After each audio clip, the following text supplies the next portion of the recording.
Dimanche 5 novembre 2023, fidèles téléspectateurs de ORTM2, bonsoir et bienvenue. Vous l'avez compris, c'est l'heure du JT7, la revue de l'actualité hebdomadaire.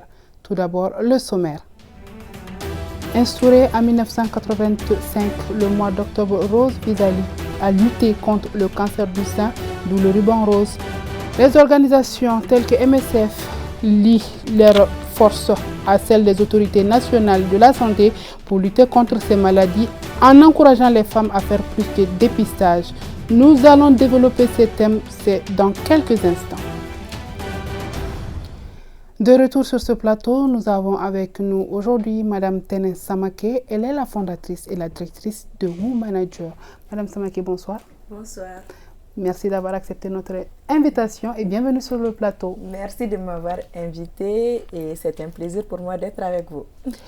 Alors, avant d'entamer nos échanges du sport pour prévenir ou vaincre le cancer, c'est l'initiative à laquelle s'attelle depuis 3 ans l'association Bamako Sport et Randonnée. Ils étaient nombreux les participants à prendre part à une randonnée matinale le dimanche 28 allant du Conservatoire des Arts à Ngomi en passant par l'hôpital du Point G. Les détails avec Salim Traoré. Afin de terminer ce mois d'octobre rose en beauté, l'association Bamako Sport et Randonnée a organisé un trajet sportif allant du Conservatoire des Arts à l'hôpital du Point G sur une distance de 3,5 km en montée de collines, puis de l'hôpital du Point G en Gomi. Une initiative qui s'inscrit dans le cadre de la sensibilisation contre le cancer en ce mois d'octobre. Aujourd'hui, nous sommes rassemblés pour sensibiliser au cancer du sein, qui est une maladie qui prend des proportions inquiétantes au Mali. Et donc on souhaiterait en fait que le maximum de personnes, de femmes surtout, puissent avoir cette information et profiter en fait de la campagne Octobre Rose pour faire le dépistage, oser le dépistage et se préoccuper plus de leur santé. Cette maladie avait une connotation, on va dire, un peu traditionnelle, où les gens pensaient en fait que c'est une malédiction ou qu'au bon des dos, mais les gens prennent conscience que réellement ça existe et qu'il faut faire le nécessaire pour se dépister. Pour la spécialiste en oncologie au CHU du Point G, la sédentarité étant l'un des facteurs qui favorisent le risque du cancer, le sport peut s'avérer déterminant dans la lutte contre cette maladie. Faire du sport, une activité physique régulière, permet de lutter contre le cancer, de diminuer drastiquement le risque de faire un cancer, mais surtout le cancer du sang. Comme dans tous les pays, c'est un problème de santé publique, parce que c'est le premier cancer le plus fréquent au Mali, chez la femme et de façon générale. C'est aussi le cancer le plus meurtrier au Mali parce que sur 2500 cas à peu près par an, on en perd plus de 80% dans la même année. Justement, c'est pour éviter les dénouements malheureux de ce genre que Tariba Traoré, prof d'anglais, participe à cette 3e édition. Comme on le dit, un esprit sain dans un corps sain. Et le cancer du sein, c'est un phénomène qui touche toutes les couches, pas seulement les femmes, et les hommes aussi sont concernés. Donc c'est l'occasion de les inviter à venir marcher tous ensemble et soutenir aussi ces personnes qui sont affectées. Au-delà de la chimiothérapie et la radiothérapie, l'association Bamako Sport et Randonnée ajoute à travers cette initiative l'activité sportive dans la lutte contre le cancer. De retour sur ce plateau, nous allons entamer nos échanges avec Tene Samake, fondatrice, je rappelle, et directrice de Woo Manager. Alors, Octobre Rose, alors qu'est-ce que cela signifie pour vous déjà? Tout d'abord, Woo Manager est une organisation malienne lancée, créée, dirigée par des Maliennes. Nous sommes une association aujourd'hui qui fait la promotion du bien-être social, les changements de comportement à travers des campagnes de sensibilisation actives et vraiment justifiables pour les jeunes. Et aujourd'hui, nous avons initié une activité contre le cancer du sein et du col de l'utérus, spécialement pour le mois d'octobre. Comme vous venez de le dire tout à l'heure, Octobre Rose est une date vraiment symbolique et c'est un mois durant lequel des organisations, des chercheurs et la société civile se mobilisent vraiment pour lutter contre le cancer du sein. Et comme on le sait, une femme sur 8 a vraiment dans sa vie la malchance de développer le cancer du sein. Et donc, du coup, c'est vraiment le mois de se mobiliser. C'est un mois de sensibilisation aussi contre le dépistage précoce, parce que c'est uniquement le dépistage précoce qui peut vraiment éviter ou sinon faciliter le traitement du cancer. Et nous avons organisé le vendredi 27 octobre dernier un après-midi, un after-work de sensibilisation. Nous avons organisé un panel avec un oncologue, avec une survivante de cancer et avec également un médecin dont le travail c'est uniquement le dépistage du cancer du col de l'utérus. Nous avons organisé ça au sein de notre siège et nous avons aussi organisé un dépistage où la majeure partie, par exemple, de nos participants se sont fait dépister le cancer du col de l'utérus, et il y avait également la partie récréative. Donc, ce n'est pas que au manager, mais à travers le monde également, énormément d'associations, que ce soit des associations de droits des femmes, des associations de santé, se mobilisent. Et ce que nous avons tous et toutes en commun, c'est vraiment la sensibilisation contre le cancer du sein. Oui. Alors, nous savons qu'au Mali, on estime à environ 2450 le nombre de nouveaux cas de cancer, rien qu'en 2020. Alors, aujourd'hui, quelle peut être l'urgence aujourd'hui pour vous, en tant que membre d'association féminine, quelle est l'urgence pour vous aujourd'hui dans la lutte contre ces deux cancers principalement? Déjà, l'urgence, comme je l'avais souligné tout à l'heure, et ça, on l'a soulevé au cours de notre activité, mais pas que, parce que sur Womanager également, notre site web, vous allez trouver des articles spécialement dédiés au cancer et comment le traitement se fait au Mali. L'urgence, c'est déjà d'informer, et c'est aussi de sensibiliser vraiment la gente féminine et même la gente masculine, la société de manière globale, de vraiment aller vers le dépistage, parce que c'est uniquement le dépistage précoce qui peut vraiment faciliter le traitement du cancer. Et je parle bien sûr sous le contrôle des médecins et des oncologues. Et je pense que l'urgence, c'est ça.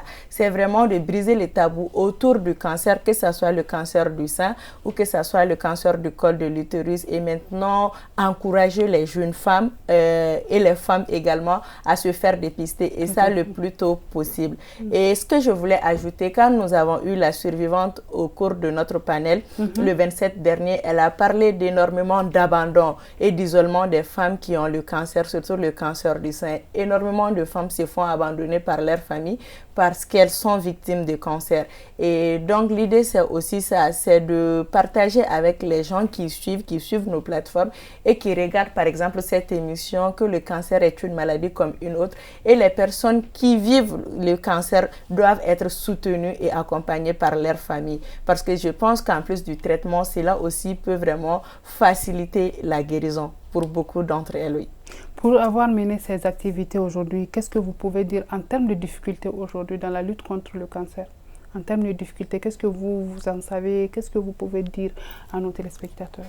Je parle toujours sous le contrôle des médecins et des oncologues qui nous regardent. Moi, la première difficulté est que nous avons recensé qu'il s'agisse vraiment de la rédaction de nos articles, parce qu'avant d'élaborer un article à chaque fois, nous sommes obligés de faire des recherches, d'avoir des collecte de l'information. Exactement. Et ce qui ressort le plus souvent, c'est vraiment la difficulté du dépistage. Malheureusement, il faut le dire, il faut le souligner, le dépistage est quelque chose qui fait peur. Le dépistage est effrayant pour beaucoup d'entre nous. Ça, c'est la première difficulté. La seconde difficulté, c'est vraiment le fait que le traitement du cancer soit cher.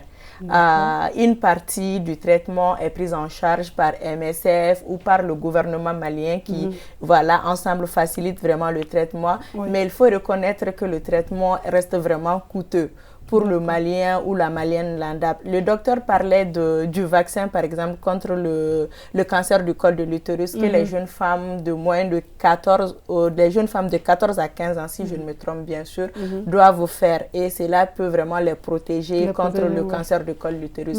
Et il a dit lors du panel que ce vaccin coûte 125 000 francs. Et je sais que 125 000 francs, ce n'est pas donné à tout le monde, surtout pour faire vacciner une jeune femme de 14 à 15 ans. Donc, je pense que les principales difficultés sont autour de ça. il y a d'abord le dépistage, ensuite le fait que le traitement soit cher. Et je pense qu'enfin, mais c'est quelque chose dont on ne finira jamais de parler, c'est les informations, les vraies informations autour de cette maladie-là. Parce que je pense qu'une fois que les gens sont informés, les gens sont vraiment plus aptes et plus à l'aise de se faire dépister et aussi parler de la maladie autour d'eux. Alors aujourd'hui, qu'est-ce qu'on peut dire en termes d'avancées? Est-ce que vous avez noté dans votre lutte déjà des avancées? Oui. Et toujours en me référant aux données aux médecins, aux données que nous avons collectées. Bien sûr, il y a des avancées. Il y a des avancées qui se font. Et tout à l'heure, j'ai parlé du vaccin. Ça, c'est une avancée majeure, je pense. Et aussi, comment est-ce que la prise en charge du cancer s'est faite? Nous avions notre survivante et j'ai vraiment aimé sa participation parce qu'elle a signalé tout au cours du panel qu'elle s'est fait traiter tout au long de sa maladie ici au Mali et qu'au point G, il y a vraiment une expertise qui est là, une expertise vraiment qui lui a permis à elle de vraiment guérir. Et donc, je pense que même au niveau national, il y a énormément d'avancées. Les chercheurs sont sur le coup et les médecins aussi sont sur le coup. Donc, il existe encore des cas vraiment positifs, des femmes qui guérissent du cancer. Auparavant, cela n'était pas possible. Voilà, comme l'oncologue l'avait signalé tout à l'heure. Oui, mais est-ce que ça, ce n'est pas à cause du dépistage tardif? Oui, exactement, parce que si tu ne te fais pas dépister à temps, c'est difficile de prendre en charge la maladie. Et ça, c'était à cause du dépistage tardif. C'est pourquoi, durant tout le mois d'octobre, par exemple, on parle de dépistage précoce. Et là, vraiment, tous les moyens sont rassemblés pour permettre aux femmes de se faire dépister le plus tôt possible. Donc,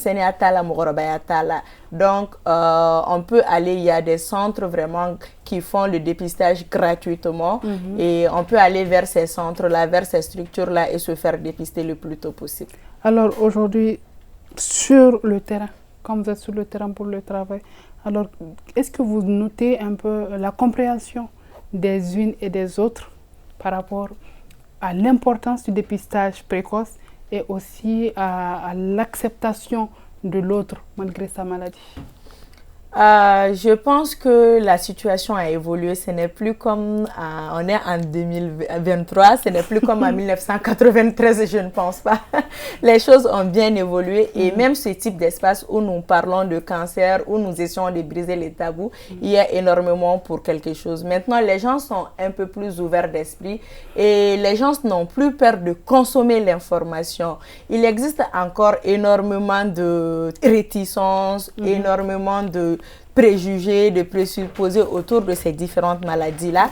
Mais je pense qu'il y a vraiment eu une évolution. Les gens ne se briquent pas comme auparavant. Maintenant, les gens sont plus ouverts. Certes, il y a encore des gens qui voient d'un très mauvais œil la maladie, mais il y en a aussi, surtout la jeune génération qui est un peu plus ouverte d'esprit et qui comprend ces choses-là. Il y a des patientes vraiment qui se font soutenir par leur famille, par leurs filles, par leur mari, tout comme il y a d'autres qui se font abandonner par les siens.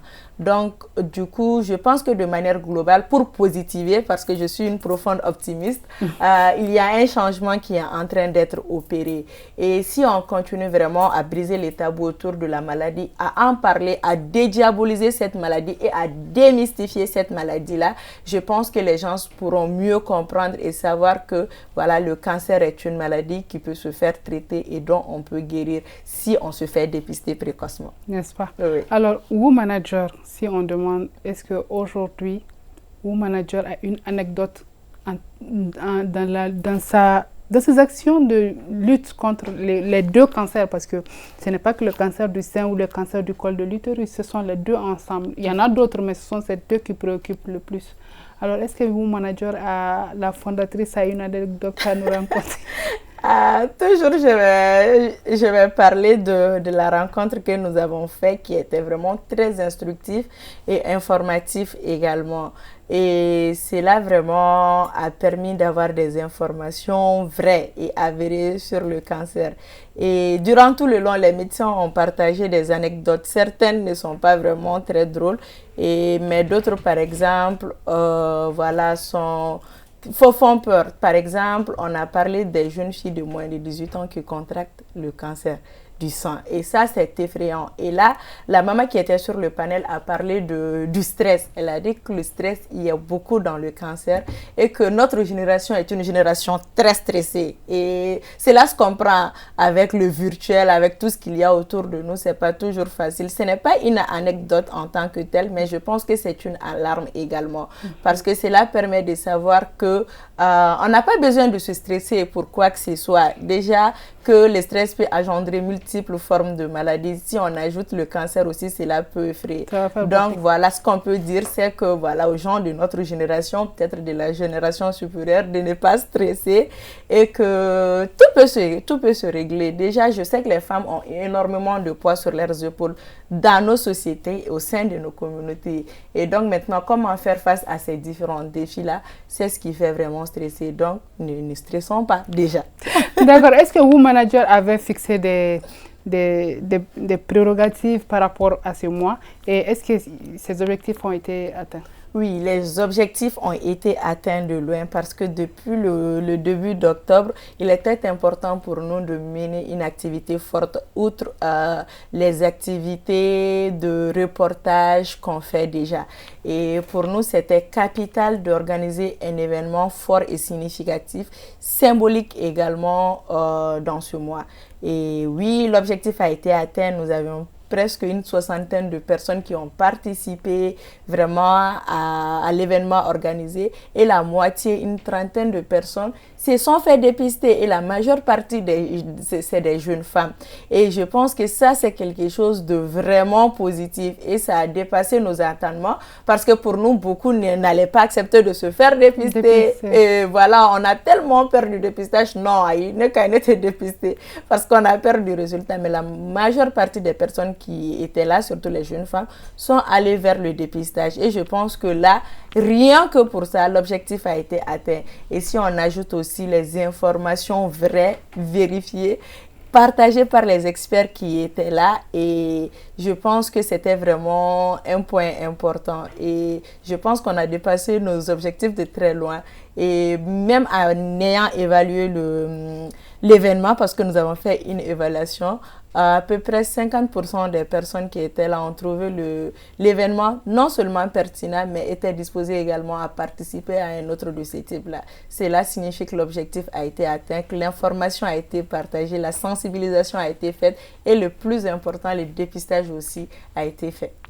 Alors, la régie, est-ce qu'on peut suivre l'élément en entier, s'il vous plaît?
Voilà. Le mois d'octobre est un mois consacré à des actions de sensibilisation qui visent à promouvoir le dépistage contre le cancer du sein. Cette maladie représente de nos jours la première cause de décès chez les femmes, en raison de plusieurs tabous et beaucoup d'idées reçues, notamment sur le cancer en général. Et quand quelqu'un qui arrive à dépister très tôt une maladie, la guérison, elle est certaine, même s'il s'agit d'un cancer. Le dépistage, c'est la recherche d'une ou plusieurs maladies ou des anomalies.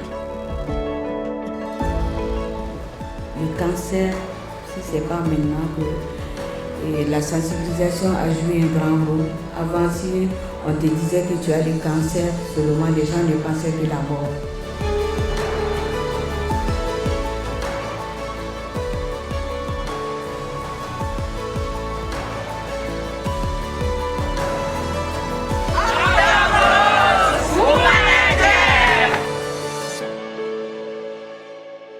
Alors, Madame Samaki, nous venons de suivre un peu votre dernière activité du mois d'octobre rose. Maintenant, qu'est-ce qu'on peut attendre? Qu'est-ce que Womanager prévoit pour la suite? Est-ce qu'il faut attendre octobre prochain pour continuer la lutte contre les 2 cancers? Ou Womanager va déjà continuer dans sa lutte en attendant le mois d'octobre prochain?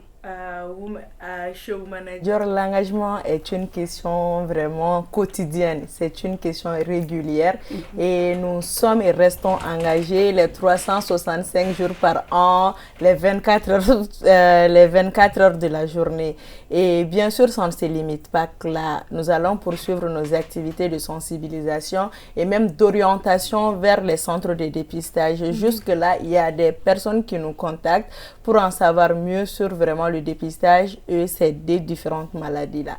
Donc, nous allons poursuivre nos initiatives, nous allons continuer les actions en ce sens-là et vraiment aider le plus de femmes possible à se faire dépister et aussi à les orienter en leur offrant des informations vraies autour de cette maladie-là. Je tenais juste à signaler que Womanager n'est pas qu'une association qui intervient sur cette thématique-là. Nous avons plusieurs thématiques. Nous avons le leadership, nous avons les questions de santé de manière générale et nous menons des campagnes de sensibilisation, d'éducation également. Donc oui, l'engagement chez nous est vraiment un pilier sur lequel repose la majeure partie de nos activités. Et j'invite également les personnes qui suivent cette émission-là à faire autant. Il ne s'agit pas que de porter du rose en octobre, de brander son profil Facebook, Instagram ou WhatsApp sur l'octobre rose par exemple. Il s'agit vraiment de continuer, de soutenir les personnes qui vivent avec le cancer quotidiennement et faire en sorte que les plus jeunes, celles qui n'ont pas encore cette maladie-là, se font dépister et surtout ne pas isoler les personnes qui ont le cancer parce que je pense que ça fait plus mal que le cancer lui-même. Que le cancer lui-même. Tout à fait. Quelle est votre zone d'intervention? Quelles sont vos zones d'intervention? Est-ce que c'est à Bamako? Est-ce que vous vous intéressez aussi aux femmes des zones rurales? Si on s'intéresse aux femmes des zones rurales, l'association est une association nationale. Pour le moment, on n'a pas ouvert notre membership, mais nous avons un bureau exécutif qui est là et qui travaille sur l'exécution des projets. Nous travaillons par exemple à Ségou sur un projet de plaidoyer avec des jeunes femmes déplacées et pour nos programmes de formation aussi, on fait venir des jeunes femmes des différentes régions du Mali pour les former. Il faut savoir que nous sommes une petite association quand même et que... mais qui est quand même très active à ce que je vois. Exactement, mais que nous avons aussi besoin de ressources, nous avons besoin de ressources financières, nous avons besoin de ressources non financières, matérielles aussi, nous avons besoin de ressources humaines pour continuer vraiment à être engagées. Je signale que nous avons une équipe vraiment de jeunes femmes très dynamiques qui travaillent quotidiennement pour permettre à ce que vraiment les femmes aient accès à des informations justes et vraies et à des projets de qualité qui peuvent vraiment leur permettre de s'épanouir au sein de notre société. Alors, parlant toujours santé avec le mois d'octobre rose, on dit le cancer ne doit pas être une fatalité pour nos sœurs, nos filles, nos mères. L'espoir de guérison est bien là si les malades sont soignés au tout début. Aujourd'hui, je suppose qu'avec vos activités, vous avez pu rencontrer certains malades, dont la maman qui était là pour expliquer un peu toutes les étapes par lesquelles elle est passée. Alors, est-ce que les malades que vous avez eu à rencontrer, la majorité surtout, est-ce qu'elles ont pu se faire prendre en charge dès le début? Ou bien on peut parler encore malheureusement de la prise en charge tardive de la maladie? Dès que le cancer est détecté, la prise en charge est immédiate. Et donc, la majeure partie des personnes vraiment des victimes, je n'aime pas trop le mot victime, mais je vais l'employer ici, des personnes qui ont eu le cancer, que moi j'ai rencontré, vraiment se font traiter. J'en connais vraiment qui en sont guéris. Et donc, on peut dire qu'elles sont parties un peu plus tôt. Oui, elles sont parties un peu plus tôt, mais elles guérissent. Et ça, il est important de le signaler. Exactement. Les gens guérissent du cancer, que ce soit le cancer du sein, que ce soit le cancer du col de l'utérus ou d'autres formes de cancer. Et je pense que c'est vraiment ces résultats positifs peuvent vraiment pousser les autres à se faire dépister et à ne plus avoir peur de la maladie. Et je parle toujours sous le contrôle des médecins, des oncologues et des scientifiques. Exactement, le cancer n'est pas vraiment une fatalité. Et dès que la prise en charge se fait et qu'on suit le traitement, parce que les médecins le disent également, c'est une question aussi de suivre son traitement et suivre régulièrement son traitement. Et dès qu'on arrive à faire ça, la guérison est vraiment quelque chose qui montre, la guérison montre le bout de son nez, on va dire. Exactement. Le bout de son nez, tout à fait. Alors aujourd'hui, on peut dire que le cancer n'est pas une fatalité, certes, mais est-ce que vous avez eu à rencontrer des hommes atteints du cancer du sein, parce que les hommes aussi sont touchés par ça, vu que ce sont des êtres humains? Non, nous n'en avons pas rencontré. On nous en a parlé et on nous a parlé de cas maliens, des hommes maliens qui ont eu le cancer du sein et ils en sont guéris. C'est pas comme chez la femme, par exemple. Mais personnellement, on n'en a pas rencontré. Et peut-être une petite anecdote, quand on organisait l'activité, il y a un monsieur qui nous a contactés. Et là, on m'a passé le téléphone, il a demandé, est-ce que les hommes aussi peuvent avoir le cancer du sein, qu'il voulait venir pour en savoir davantage. J'ai dit, et personnellement, je ne le savais pas. J'ai dit, mais les hommes n'ont pas de sein, comment ils peuvent contracter le cancer du sein? Et tu as eu l'information à la suite. Exactement. Mais je l'ai invité à venir et vu qu'on allait être avec des experts, c'était vraiment l'occasion d'aborder le sujet. Et la personne est venue et ça montre à quel point il était vraiment intéressé par la question. Il est venu et il a posé la question à l'oncologue, le docteur Abdraman Aliou de l'hôpital du Pongé. Et il a répondu. Donc, du coup, si il y a des hommes qui ont le cancer, mais pour le moment, on n'en a pas vraiment croisé. D'accord. Alors, le temps imparti est déjà terminé. Alors, quel message est-ce que vous avez adressé à nos soeurs, à nos mamans, à nos papas? Parce que le cancer, une personne malade, ce n'est pas la seule personne, c'est tout le monde à la maison qui n'a pas forcément la maladie, mais tout le monde est concerné. Exactement. Alors, quel message à l'endroit de nous autres, citoyens maliens, comme on dit, citoyens lambda? Le traitement du cancer n'est pas que médical. Le traitement, je pense, est psychologique aussi et moral. Et quand on parle de l'aspect moral et psychologique, on parle de tous les soutiens et toute la structuration autour de la personne malade. Et je pense qu'il est important que le malade ou la malade se sente vraiment soutenu, accompagné, écouté par sa famille. Et je pense que c'est ça mon message. Premièrement, j'invite vraiment les unes les autres à se faire dépister le plus tôt possible. Et pour ceux et celles qui ont le cancer, je demande à l'entourage de vraiment les soutenir du mieux qu'ils peuvent pour que celles-ci ne se sentent pas abandonnées et isolées. Et la troisième chose, c'est que j'invite les internautes vraiment à s'informer. J'ai dit les internautes, les téléspectateurs. Les téléspectateurs d'abord. Exactement, les téléspectateurs. D'abord, après les internautes. Les deux en même temps. Oui. Donc, d'aller vers l'information, de s'informer et d'arrêter de véhiculer vraiment des messages négatifs autour de la maladie. Exactement. Et s'abonner aux différents comptes de Womanager et suivre nos projets. Pas de publicité sur notre plateau, vous risquez de payer la facture. Hein? Et bon, une petite entorse quand même. Il n'en est pas question. Alors, c'est sur ces belles paroles que prend fin cette édition. Nous vous remercions d'avoir accepté notre invitation. Merci à nous espérons vous retrouver une prochaine fois, Inch'Allah. Alors, avant de se quitter, je crois que je vais profiter de ce plateau pour rendre hommage à tous ceux, je dirais tous ceux qui sont décédés des suites de cette maladie, du cancer en général d'abord, et surtout du cancer du sein et du cancer du col de l'utérus, et surtout d'encourager nos sœurs, nos mamans, nos tantes, nos belles-sœurs qui ont vécu cette maladie, qui ont subi des ablations. Vraiment, beaucoup de courage à elles, beaucoup de courage à l'entourage et soutenons-les, elles en ont besoin, ils en ont besoin. Et avant le mois d'octobre prochain, nous avons l'obligation de continuer à lutter contre ces maladies, quelles qu'elles soient, où que nous soyons, et surtout pensons à nous faire dépister tout le temps, tant qu'il est possible. Faisons-nous dépister, pas que du cancer, mais de toutes les autres maladies qui peuvent être dépistées. Et en attendant le dimanche prochain, Inch'Allah, restons en vie, restons en bonne santé. Au revoir.